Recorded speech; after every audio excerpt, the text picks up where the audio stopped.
संपूर्ण महाराष्ट्रात आणि देशात सध्या लोकसभा निवडणुकीची जोरदार रणधुमाळी चालू आहे। लोकसभेच्या प्रचार सभेत आरक्षण, शिक्षण, बेरोजगारी, महागाई असे विविध मुद्दे सध्या चर्चेत येत आहेत। दरम्यान पहाटे उपोषण केल्यामुळे आरक्षण मिळत नसते अशा आशयाचे वक्तव्य पंकजा मुंडे यांनी कोणाचेही नाव न घेता केलं, पण त्यांचा रोष मनोज जरांगे पाटील यांच्या दिशेने होता अशी चर्चा सर्वत्र सुरू आहे। विविध माध्यमांनी मनोज जरांगे पाटलांची प्रतिक्रिया घेतली तेव्हा संबंधित विधानावरती मनोज जरांगे पाटील यांनी प्रतिक्रिया देताना कोणाला हिनवण्याची भाषा वापरायची असेल, उपोषणावर बोलायचं असेल तर चष्मा काढून बघावा असा सल्ला पंकजा मुंडे यांचं नाव न घेता दिला। यावर प्रसार माध्यमांनी पुन्हा पंकजा मुंडे यांना प्रतिक्रिया विचारली तेव्हा मी जरांगे पाटलावर गेल्या वर्षभरात टीका केलेली नाही, मी कधीही कुणावर टीका केलेली नाही आणि टीका केली तर परत मागे घेत नसते असे स्पष्टीकरण दिलं। पण झालं असं की या घडामोडीमुळे बीड लोकसभेत चालू असणारा जातीय फॅक्टर उघडपणे चर्चेला आला। नमस्कार, मी महावीर वाजाळे, न्यू मराठीमध्ये आपले स्वागत आहे। 2009 पासून बीड लोकसभेचा सामना भाजप विरुद्ध राष्ट्रवादी असाच होतोय, पण दुसरा महत्त्वाचा फॅक्टर म्हणजे 2009 पासून सलग हा सामना वंजारी समाजाचा उमेदवार विरुद्ध मराठा समाजाचा उमेदवार असा राहिलाय। त्यामुळे प्रत्येक लोकसभेत जातीचा फॅक्टर चर्चेत येतोय। मात्र त्याच वेळी बेरजेचे राजकारण करून भाजपच्या उमेदवाराचा मात्र इथून विजय होतो।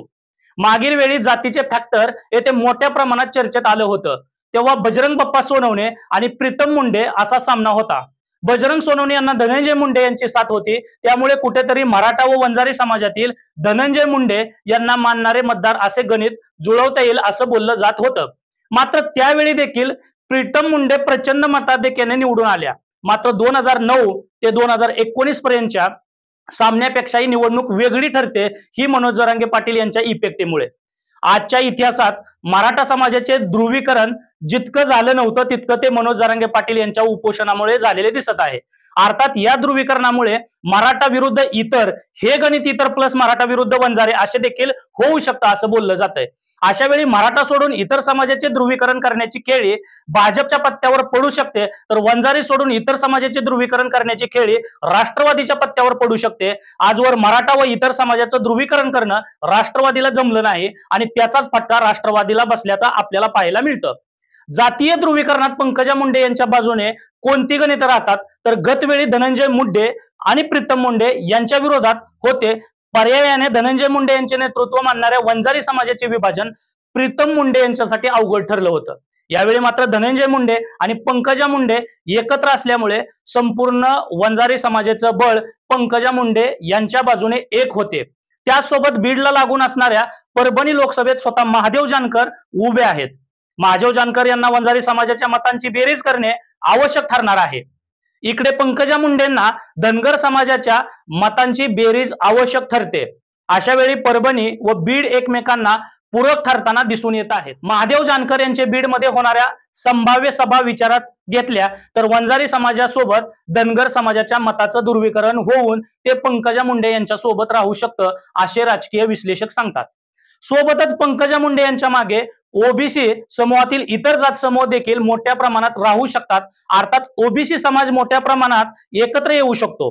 अशा वेळी बजरंग सोनवणे यांच्या मागे होणारे जातीचे ध्रुवीकरण आपल्याला पाहावया लागतंय। जातीय ध्रुवीकरणामुळे मराठा समाजाचे बळ बजरंग सोनवणेंच्या मागे उभे राहू शकतं असं बोललं जात होतं। मात्र मूळ मुद्दा येतो तो ज्योती मेटे यांच्या संभाव्य उमेदवारीचा। ज्योती मेटे अपक्ष किंवा वंचितच्या उमेदवार असत्या तर मराठा समाजाची मताचं मोठे विभाजन बजरंग सोनवणे व ज्योती मेटे या दोन उमेदवारांमध्ये झालं असतं। ज्योती मेटे यांनी मात्र माघार घेतली तेव्हा आता दुरंगी स्पर्धा हे समीकरण निश्चित झालेलं आहे। अशा वेळी सरसकट जातीच्या आधारावरती ध्रुवीकरण होऊ शकतं का हे पाहणं देखील महत्वाचं ठरत आहे।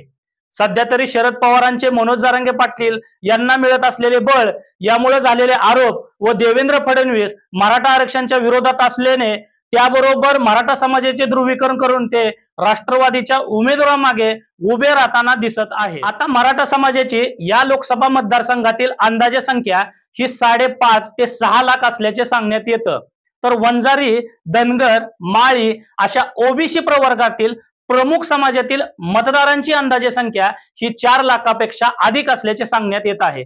थोडक्यात ओबीसी व मराठा मतदारांची संख्या तुल्यबळ अशीच राहते। त्यामुळे ओबीसी मराठा राजकारणात इतर समूहांची बेरीज कोण करतो यावर बरीच गणितं अवलंबून असतात. ओबीसी व मराठा सोडून इतर समाजाचा विचार करता अनुसूचित जातीच्या मतदाराचा प्रामुख्याने विचार करावा लागतो. 13.5% मतदान एससी प्रवर्गातून येते. त्यांची संख्या अंदाजे 2,80,000 सांगितली जाते. 2009 सालपासून आकडेवारी जर पाहिली तर इथे बसपाच्या उमेदवाराला 20 ते 25,000 मतं मिळालेली आहेत. 2019 मध्ये मात्र वंचितच्या उमेदवारांनी बीड लोकसभेमधून 92,000 मतं घेतली होती. बीड लोकसभेतील एससी मधील मतदारांचे आजवर मोठ्या प्रमाणात ध्रुवीकरण झाले नव्हते. प्रकाश आंबेडकर यांना वंचित फॅक्टरमुळे एससी मतदारांचे ध्रुवीकरण करण्यात यश आले आहे. परंतु यावेळी मात्र हे मतदार भाजप विरोधात भूमिका घेतील का असं बोललं जातंय. त्यांचं महत्वाचं कारण म्हणजे गावखेड्यात पोहोचलेली संविधान बदलण्याची चर्चा.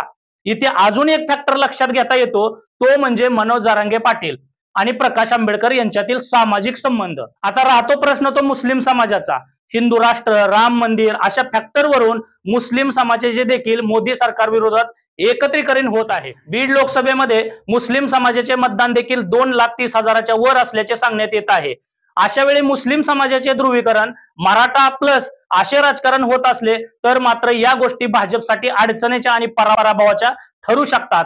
मागील वेळी हे मतदान वंचित बहुजन आघाडीच्या उमेदवारासोबत गेलं होतं, कारण वंचित बहुजन आघाडी व एमआयएम युती होती. यावेळी मात्र वंचित बहुजन आघाडी व एमआयएम युती नसल्याने हे मतदान कोणाच्या बाजूने शिफ्ट होतं हे पाहणं गरजेचं ठरेल. अशा वेळी भाजपच्या भूमिकेमुळे शरद पवारांचे उमेदवार यांच्या मागे हे मतदान शिफ्ट होण्याची जास्त शक्यता आहे. अर्थात मुस्लिम समाजाचे ध्रुवीकरण हिंदू फॅक्टरवर मराठा समाजाच्या ध्रुवीकरणावर मर्यादा घालू शकतं आणि स्थानिक गणित ओळखून ज्याप्रमाणे ओबीसी समाजाच्या सरसगट ध्रुवीकरणात मर्यादा येते तशीच ती मराठा समाजाच्या ध्रुवीकरणात देखील येऊ शकते. जातीय ध्रुवीकरणाची सुरुवात मोठ्या प्रमाणात होत आहे. अशा वेळी जो बेरीज करू शकतो त्याच्याच पत्त्यावर इथलं पारडं पडू शकतं हे मात्र या ठिकाणी नक्की आहे. आता तुम्हाला याबद्दल काय वाटतं, तुमची मतं आम्हाला कमेंटमध्ये नक्की सांगा आणि अशीच वेगवेगळी माहिती पाहण्यासाठी न्यू मराठी युट्यूब चॅनलला सबस्क्राईब करायला विसरू नका. धन्यवाद.